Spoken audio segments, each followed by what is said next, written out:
O Ministério Público culpa a Prefeitura de São Paulo pela morte da jovem grávida e da criança no deslizamento de terra em Cidade Ademar, no extremo sul aqui da cidade. A remoção das famílias recomeçou hoje.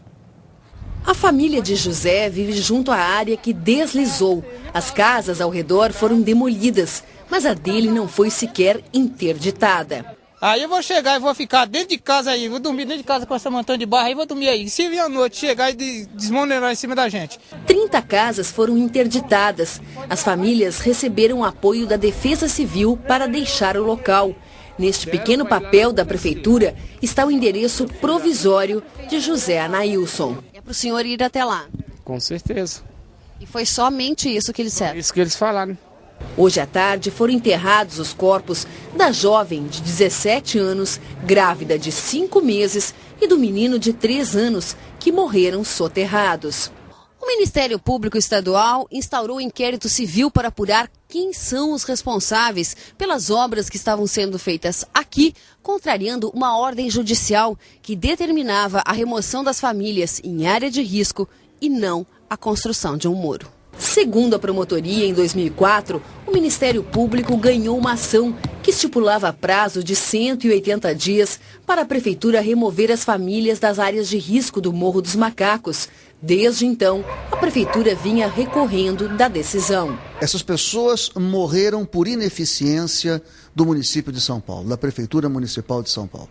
Morreram na demora da prefeitura em dar cumprimento a determinações judiciais de remoção de famílias em área de risco. A prefeitura estará, através do trabalho social, acompanhando essas famílias e com a entrega da unidade habitacional definitiva também por um período. A prefeitura tem 15 dias para responder ao Ministério Público, que cobra uma solução definitiva para as 27 mil famílias em áreas de alto risco na cidade. Em nota, a Prefeitura de São Paulo informou que os recursos judiciais sobre o Morro dos Macacos discutiam questões de prazo e multas diárias e que desde o mapeamento das áreas de risco da capital, terminado no início do ano, quase 1.800 famílias foram removidas de áreas de risco. A Prefeitura deve ser punida? Foi um descaso? Não tenho dúvida nenhuma de que foi um descaso. Evidente, veja, tem uma determinação para que tire as pessoas.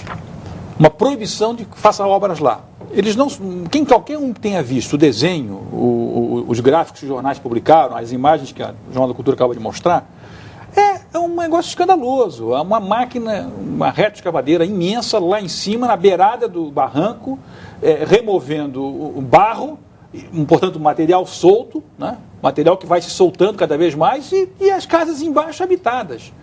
É um negócio... E aí, o jornal mostrou, entrega um bilhetinho, quando entrega alguma coisa, para o sujeito ir para o novo endereço. Quer dizer, é quase uma falta de amor às pessoas, de um mínimo de atenção às pessoas e tal. Então, o que a gente vai dizer numa situação dessas? Quer dizer, é evidente que a prefeitura é irresponsável, está tratando de maneira irresponsável, cara. E tratando com descaso essas pessoas. São situações que, com algumas variações de caso a caso, elas se repetem em São Paulo, se repetem em outros lugares do Brasil ao longo de vários anos. Né? Se a gente lembrar da Serra, né? São erros reiterados, né? Quer dizer, já que os erros muitas vezes são inevitáveis, vamos cometer erros novos, né? Não os mesmos erros, né? E erros que não causem vítimas fatais. Mas aí, como Sérgio, é porque também não tem punição, não é? Porque se for pensar na região serrana do Rio, um baita descaso, quantas pessoas morreram ali e nada se fez. Não, e até hoje, no caso da região serrana do Rio, mal se tomou as medidas necessárias, não apenas para reparar o que aconteceu, mas para evitar que de novo aconteçam. Quer dizer, as áreas já estão sendo de novo ocupadas, tudo está se armando o cenário completo para que a tragédia se repita no próximo verão. Em outras encenações. É um bom índice, vamos dizer assim, um bom índice de desenvolvimento de um país, a capacidade de evitar tragédias e, quando essas tragédias ocorrem, de lidar com elas de maneira eficiente, né? Tomado desse ponto de vista, o desenvolvimento do Brasil, com toda a prosperidade econômica que a gente tem observado nos últimos anos, nós ainda estamos muito aquém do que seria razoável. Mas é porque não tem uma punição. No dia que secretário for realmente punido, detido, preso, prefeito, não sei o quê, essas coisas começam a mudar. Foi assim, mal comparando, foi assim que a gente aprendeu a usar o cinto de segurança, não é? Mal comparando. Conselho Regional de Engenharia faz vistoria em bueiros da Light, no Rio de Janeiro, e a conclusão é alarmante. De 18 bueiros examinados, 5 apresentam 100% de chance de explodir se houver uma pequena fagulha. Em outros 7, a probabilidade é de 60% a 80%. O problema é a concentração de gás dentro dos bueiros. Só nesta semana, 6 explodiram no Rio de Janeiro. Cinzas do ex-presidente Itamar Franco são depositadas no jazigo da família em Juiz de Fora, Minas Gerais. Cerca de 90 pessoas participaram da cerimônia. Morre no Rio de Janeiro, aos 87 anos, o cantor e compositor Billy Blanco, considerado um dos ícones da bossa nova. Ele estava internado desde outubro devido a um acidente vascular cerebral. Paraense, Billy Blanco compôs mais de 500 canções, gravadas por grandes nomes da MPB. Cerca de 6 mil metalúrgicos fazem protesto na Via Anchieta, em Diadema, na região do ABC Paulista, contra o aumento da importação de veículos.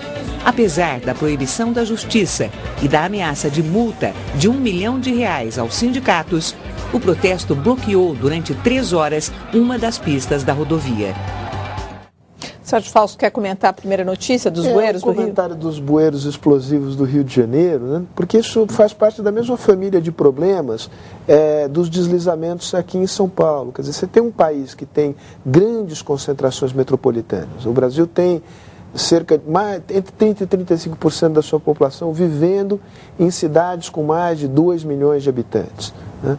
E claramente são cidades que têm problemas de gestão de toda hora, problemas de manutenção da sua infraestrutura de toda hora. Imaginar que a cidade do Rio de Janeiro, né, bairros da zona sul do Rio de Janeiro, se tornaram, vamos fazer um pequeno exagero aqui, campos minados, em que a qualquer momento pode explodir um bueiro, né, seria gozado se não fosse trágico. Né? E aí eu quero acrescentar aqui, o Vaz vai gostar dessa, o Ricardo Montanha, que fala aqui pra gente no Twitter: será que vivo para ver um país com profissionais de carreira em cargos sem eleição e políticos comprometidos com o bem? Tô romântico, falou ele. Adorei. O Procurador-Geral da República, Roberto Gurgel, enviou ao Supremo Tribunal Federal pedido de condenação de 36 réus no processo do Mensalão, o escândalo que por pouco não inviabilizou o primeiro governo de Lula. Depois de mais de 5 anos de processo, o Procurador-Geral Roberto Gurgel concluiu que ficou comprovada a existência do esquema de pagamento de propinas a políticos da base aliada em troca da aprovação de projetos de interesse do governo. O publicitário Marcos Valério é apontado como líder do núcleo operacional e financeiro e, caso seja condenado, pode pegar uma pena superior a 500 anos de prisão. Já o ex-chefe da Casa Civil, José Dirceu, e o ex-tesoureiro do PT, Delúbio Soares, receberiam 111 anos cada. Também estão entre os condenados José Genuíno, João Paulo Cunha, Valdemar Costa Neto, Roberto Jefferson e o publicitário Duda Mendonça. Gurgel pediu ainda a absolvição de 2 réus, o ex-ministro Luiz Goxiquem e o ex-assessor do deputado Valdemar Costa Neto, Antônio Lamas. De acordo com Gurgel, não ficou comprovada a participação deles no esquema. Agora segue para o Supremo Tribunal Federal. O relator, ministro Joaquim Barbosa, vai pronunciar o seu voto somente no ano que vem. O Mensalão, o esquema de compra de votos de parlamentares, foi a maior crise enfrentada pelo ex-presidente Lula. Se você não está lembrado do que foi essa história, o Jornal da Cultura explica. Tudo começou em junho de 2005, com a divulgação deste vídeo. Nele aparece o funcionário dos Correios, Maurício Marinho, descrevendo um esquema de corrupção na estatal e citando o então presidente do PTB, Roberto Jefferson. O termo mensalão surgiu numa entrevista dada por Roberto Jefferson à Folha de São Paulo. Nela, ele afirmou a existência de um esquema de pagamento de propinas a parlamentares do PT, PL e PTB, entre outros. De acordo com a entrevista, o dinheiro serviria para que os votassem a favor de projetos de interesse do governo Lula. O então tesoureiro do PT, Delúbio Soares, foi a público negar as denúncias e ofereceu abrir seu sigilo fiscal, bancário e de suas contas pessoais. Em depoimento ao Conselho de Ética da Câmara Federal, Roberto Jefferson contou que havia avisado vários ministros sobre o mensalão. E foi nesse depoimento que Roberto Jefferson pediu que José Dirceu saísse do governo rapidinho. Rápido, sai daí rápido, Zé.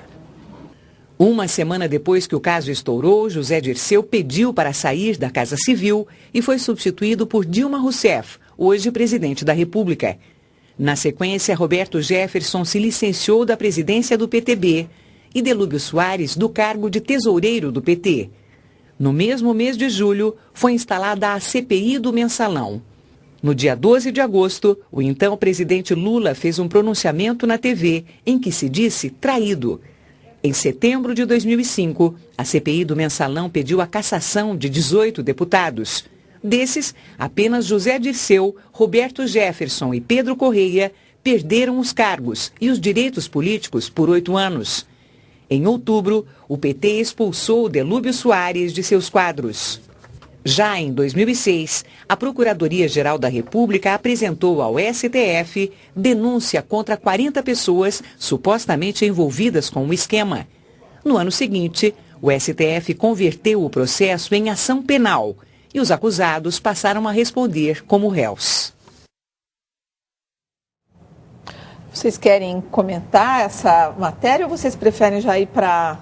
E a gente fala tudo junto, a gente fala do Ministério dos Transportes. Eu não resisto, porque uma então, coisa... Então tá, vamos lá, depois a gente... O que é extraordinário é que depois de 6 anos da eclosão do mensalão, quando você olha os vários réus hoje indiciados, né, reindiciados, porque o Ministério Público Federal já havia oferecido denúncia, né, contra o que se chamou de uma quadrilha.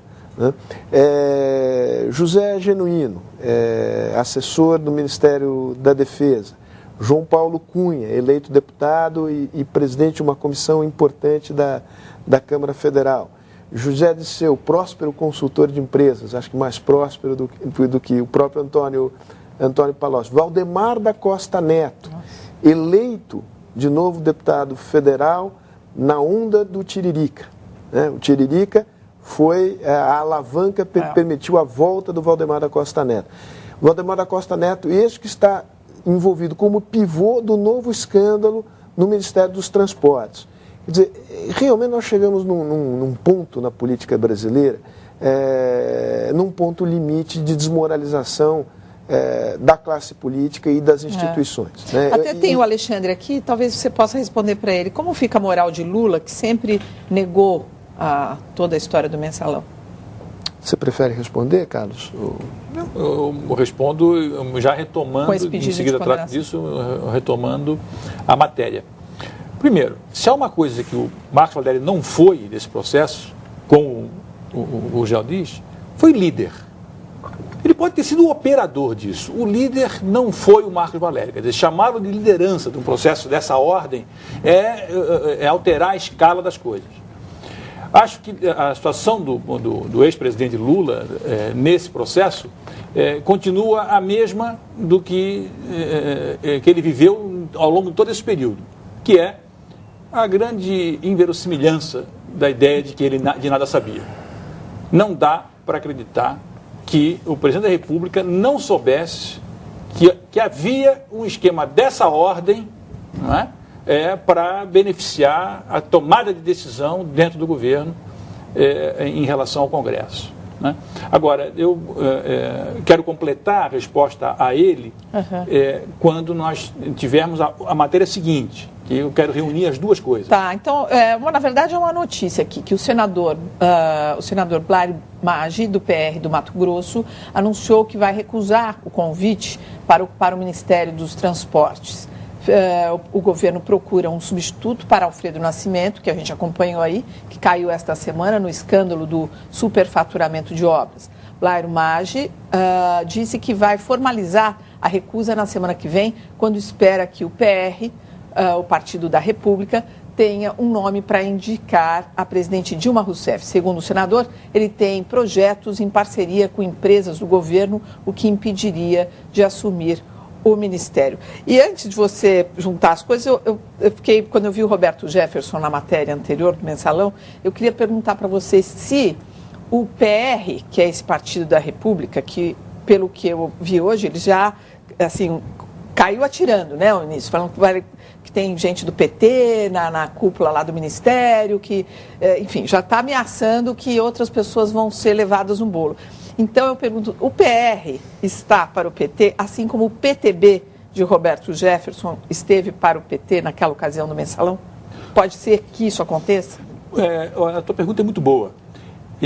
Sim e não, porque veja, aquela matéria que foi mostrada do Roberto Jefferson, faltou a segunda parte da fala dele, porque ele disse assim, sai daí Zé, sai daí rapidinho. E o que ele disse em seguida? Porque senão você vai fazer réu um homem inocente, se referindo ao presidente Lula na época. O Roberto Jefferson, na minha opinião, ali, ele fez o papel de blindar o presidente Lula no momento em que a coisa ia degringolar. É o oposto do que se pensa. Se pensa que o Roberto Jefferson lancetou o tumor para abrir uma possibilidade para a sociedade brasileira esclarecer o caso. Não foi isso, na minha opinião. O que o Roberto Jefferson fez foi oferecer ao presidente Lula uma saída que era sacrificar o Zé Dirceu, porque ele chamou o presidente Lula de inocente, a principal testemunha de acusação. Foi um negócio muito ardiloso, muito bem montado. Então, eu não diria que o PR é o PTB da Dilma, porque o PR não está protegendo a Dilma. Não, o PR está fazendo um outro jogo, que é como é que eu me mantenho aqui. O Roberto abriu mão disso em nome de outras coisas. Agora tem um personagem que é comum nas duas histórias, que é o Valdemar da Costa Neto. Claro, porque ele era do PL na época, né? Uhum. Então, que depois virou PR, que foi o partido do, não esqueçamos, do vice-presidente José Alencar, né? Que foi que possibilitou essa passagem, né, e tal. Uhum. Tem uma outra diferença importante nos dois casos, que é a seguinte: o caso do Mensalão e a acusação do Roberto Jefferson, embora o Novaes tenha razão que num primeiro momento ele tentou blindar o presidente da República, ia no coração do governo, né? Ia no capitão do time, como o Lula chamava o José Dirceu, né? Entrava dentro do Palácio do Planalto. Nesse caso, você tem um problema que é um problema importante, mas que não alcança o coração do governo. Neste caso, inclusive, digamos, a lisura da presidente Dilma não está em questão. Ao contrário, há bastante um indício razoável de que tem, a partir do próprio Palácio do Planalto, o vazamento da matéria na Veja que provocou toda esta crise. Agora, só para a gente encerrar essa conversa, a gente segue adiante, podemos até retomar esse assunto, mas tem uma pergunta aqui para vocês. A substituição que a Dilma está fazendo nos ministérios permitirão que ela fique mais independente do ex-presidente Lula? Achei boa pergunta, porque é boa, mas o mais importante... Desculpa. Não, por favor. Vamos lá, meninos, olha o tempo rolando, olha o relógio. Eu acho que o mais importante é o fato de que o que a presidente Dilma precisava ficar era independente do PR nesse momento. Dá esse exemplo. O fato de ela garantir para o PR, o fato de ela garantir o PR, que o ministro é deles e que eles é que vão fazer o ministro, considerando que o Valdemar da Costa Neto é homem central nisso, e a gente sabe quem é a figura, é algo que dá muita desesperança. Embora o Sérgio tenha razão de que não está tisnada a imagem da presidente nesse momento, fica muito ruim o fato de ela se submeter à necessidade de nomear alguém do PR. Se ela quisesse realmente se mexer um pouco mais com independência em relação a todos esses esquemas, seria nomear um ministro que não fosse do PR. Bom, vamos dar um respiro aqui dessas notícias que só envergonham a gente. Vamos falar sobre a nave Atlantis. Aliás, dá vontade de pegar e ir embora.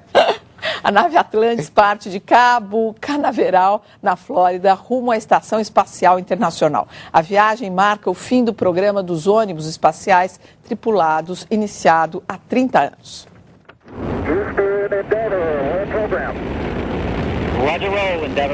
A Atlantis decolou do Centro Espacial Kennedy levando 4 astronautas e suprimentos para abastecer a Estação Internacional durante um ano. O projeto dos ônibus espaciais começou a ser desenvolvido na década de 70 para substituir as cápsulas do programa Apollo, pioneiro no envio do homem à Lua. Um projeto que levou o mundo todo a sonhar em passear pelo espaço a bordo de uma nave recuperável, até então só vista em filmes de ficção científica. Em abril de 1980, aconteceu o lançamento do primeiro ônibus, batizado de Columbia. Tão importante quanto o lançamento era a reentrada na atmosfera terrestre, considerado o momento mais perigoso da missão. A tensão era visível no centro de controle da NASA, mas o Columbia não decepcionou. A chamada reentrada acontece na faixa sem gravidade da atmosfera terrestre, uma área de turbulência onde a temperatura ao redor da espaçonave chega a 1.500 graus Celsius. Placas de cerâmica cobrem toda a nave para permitir que ela enfrente o calor intenso. Nos anos seguintes, outras 4 naves entraram em operação. A Challenger, em 1983, a Discovery, em 84, a Atlantis, em 1985, e a Endeavour, em 92. O primeiro revés aconteceu em 1986. Uma falha no tanque de combustível provocou a explosão da Challenger, matando toda a tripulação. Entre os mortos figurava a professora Krista McAuliffe, de 37 anos, a primeira civil convocada para o programa espacial americano. Depois de 2 anos de interrupção dos lançamentos, a retomada dos voos permitiu que os ônibus espaciais ajudassem na montagem da Estação Internacional, iniciada pelos russos. Uma nova tragédia, em 2003, atingiria a nave pioneira, Columbia, justamente na reentrada atmosférica por causa de uma fissura na asa da espaçonave, transformada em dezenas de bolas de fogo. Os 7 tripulantes morreram.